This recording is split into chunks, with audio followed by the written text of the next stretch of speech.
ताजमहल एक architectural masterpiece है जो पूरी दुनिया में मशहूर है। इसकी खूबसूरती और भव्यता हर किसी को मंत्रमुग्ध कर देती है। सफेद संगमरमर से बना ये अद्वितीय स्मारक मुगल वास्तुकला का एक उत्कृष्ट उदाहरण है। ये आगरा, इंडिया में अपनी खूबसूरती से सबका दिल जीत लेता है। यमुना नदी के किनारे स्थित ताजमहल का प्रतिबिंब पानी में और भी अद्भुत लगता है। इसके चारों ओर के बाग बगीचे इसकी सुंदरता में चार चांद लगाते हैं। ताजमहल सिर्फ एक मॉन्यूमेंट नहीं है, यह हमेशा के लिए प्यार की निशानी है। इसके इंट्रिकेट मार्बल वर्क और जटिल नक्काशी इसे और भी खास बनाते हैं। हर साल लाखों पर्यटक इसे देखने आते हैं और इसकी भव्यता का आनंद लेते हैं। मुगल बादशाह शाहजहां अपनी बेबी मुमताज महल से बेहद प्यार करते थे। उन्होंने ये ग्रैंड मौजोलियम बनवाया था। शाहजहां और मुमताज महल की प्रेम कहानी इतिहास के पन्नों में अमर हो गई है। उनकी प्रेम कहानी ताजमहल की हर ईंट में बसी हुई है। 1638 में मुमताज महल की मौत के बाद बादशाह बहुत दुखी हो गए थे। उनकी मृत्यु ने शाहजहां को गहरे शोक में डाल दिया। मुमताज महल की याद में शाहजहां ने एक ऐसा स्मारक बनाने का निर्णय लिया जो उनके प्यार को हमेशा के लिए जीवित रखे। उन्होंने अपना सारा गम और प्यार अपनी प्यारी रानी के लिए एक यादगार बनाने में लगा दिया। ताजमहल का निर्माण एक विशाल परियोजना थी जिसमें कई साल लगे। शाहजहां ने इस स्मारक को बनाने के लिए दुनिया भर से बेहतरीन कारीगरों और शिल्पकारों को बुलाया। उसी साल काम शुरू हुआ। हजारों स्किल्ड आर्टिजन्स और मजदूर लगे। ताजमहल के निर्माण में 20,000 से अधिक कारीगरों ने भाग लिया। संगमरमर और कीमती पत्थरों को दूर दूर से लाया गया। हर एक पत्थर को बड़ी ही बारीकी से तराशा गया। 1675 में बनकर तैयार हुआ ताजमहल शाहजहां के प्यार और आर्किटेक्चरल जीनियस की निशानी है। ताजमहल का निर्माण 22 साल में पूरा हुआ। यह स्मारक न केवल शाहजहां और मुमताज महल के प्रेम का प्रतीक है, बल्कि यह मुगल वास्तुकला की उत्कृष्टता का भी प्रमाण है। आज ताजमहल विश्व धरोहर स्थल के रूप में संरक्षित है और यह भारत की सांस्कृतिक धरोहर का एक महत्वपूर्ण हिस्सा है। सदियों से ताजमहल कई थ्योरीज और कंट्रोवर्सीज का विषय रहा है। एक थ्योरी कहती है कि ताजमहल पहले एक टूम नहीं बल्कि तेजो महालय नाम का एक हिंदू मंदिर था। इस थ्योरी के सपोर्टर्स जैसे पीएन ओक का कहना है कि शाहजहां ने पहले से बनी हुई इमारत को मौजोलियम में बदल दिया। वे अपनी बात आर्किटेक्चरल सिमिलैरिटीज और हिस्टोरिकल टेक्स्ट के आधार पर कहते हैं, लेकिन इन दावों के पक्के सबूत नहीं हैं और हिस्टोरियंस और आर्कियोलॉजिस्ट्स इनसे सहमत नहीं हैं। एक और बड़ा कंट्रोवर्सी ताजमहल के 22 बंद दरवाजों का है। कई तरह की बातें होती हैं। कुछ लोग कहते हैं कि इन कमरों में मॉन्यूमेंट के असली इतिहास के राज छुपे हैं। कुछ का मानना है कि इनमें हिंदू आइडल्स या स्क्रिप्चर्स हो सकते हैं जिन्हें मंदिर को बदलते समय छुपा दिया गया था। लेकिन इन दावों का कोई हिस्टोरिकल या आर्कियोलॉजिकल प्रूफ नहीं है। Archaeological survey of India ASI, जो मॉन्यूमेंट की देखभाल करता है, ने इन दावों को हमेशा खारिज किया है। ASI का कहना है कि 22 बंद कमरे कोई अनयूजुअल बात नहीं है।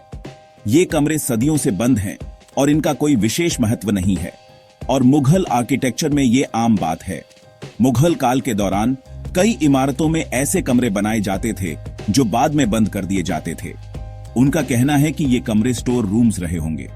इन कमरों का उपयोग सामान रखने के लिए किया जाता था और समय के साथ इन्हें बंद कर दिया गया या बिल्डिंग स्ट्रक्चर का हिस्सा। ताजमहल की संरचना में कई ऐसे हिस्से हैं जो आम जनता के लिए नहीं खोले जाते। इन बातों को क्लियर करने के लिए ASI ने कभी कभी कुछ कमरे खोले हैं और उन्हें वहां कुछ भी नहीं मिला। ASI का कहना है कि इन कमरों में कुछ भी रहस्यमय नहीं है और उन्हें वहां कुछ भी नहीं मिला। ये कमरे खाली हैं और इनमें कोई महत्वपूर्ण वस्तु नहीं है।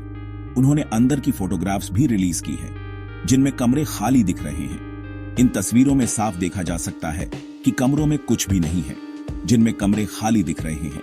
ASI का कहना है कि इन तस्वीरों से यह साबित होता है कि इन कमरों में कुछ भी छिपा हुआ नहीं है।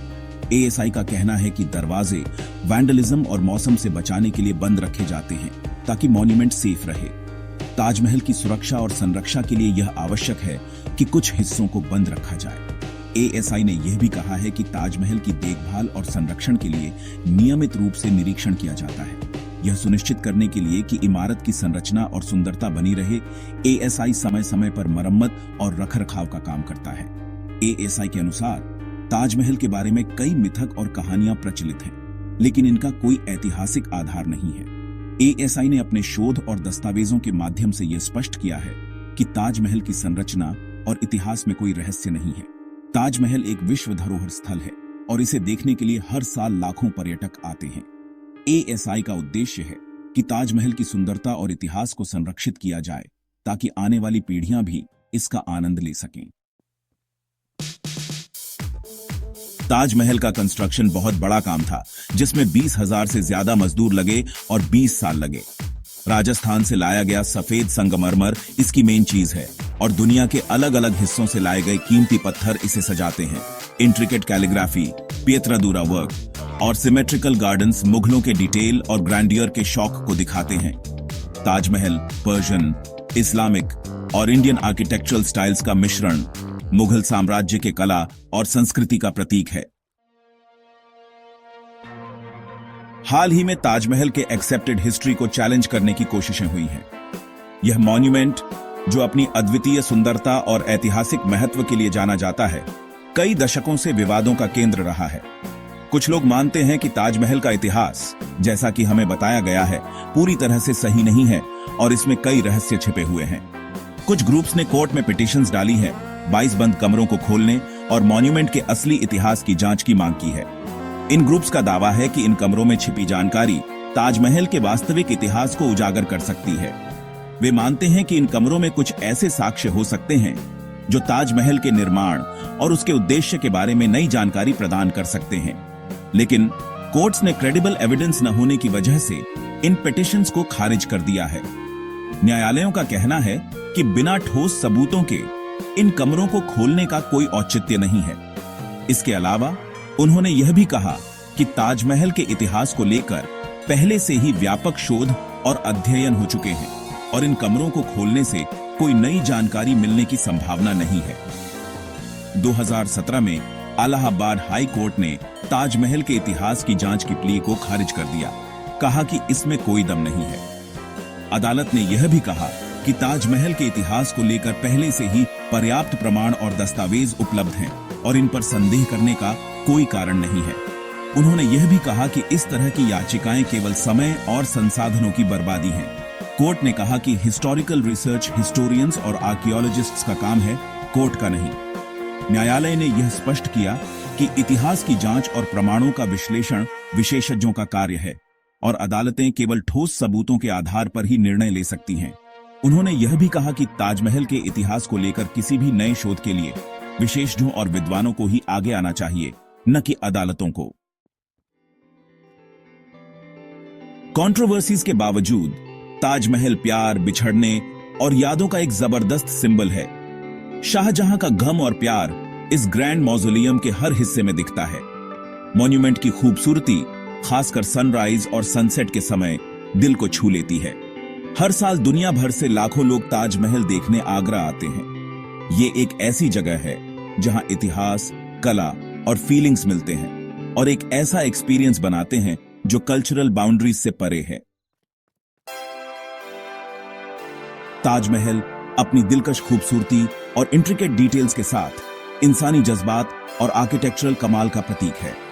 कंट्रोवर्सीज हो सकते हैं, लेकिन वे मॉन्यूमेंट के हिस्टोरिकल सिग्निफिकेंस और कल्चरल वैल्यू को कम नहीं कर सकते। ताजमहल हमेशा प्यार के निशान, मुगल आर्किटेक्चर के मास्टरपीस और भारत की रिच हेरिटेज के अमर लेगेसी के रूप में याद किया जाएगा। इस ऐसे का मकसद वाइडली एक्सेप्टेड हिस्टोरिकल अकाउंट्स और आर्कियोलॉजिकल एविडेंस के आधार पर जानकारी देना है। यह ताजमहल के असली इतिहास के बारे में किसी पर्टिकुलर थ्योरी या क्लेम का समर्थन नहीं करता।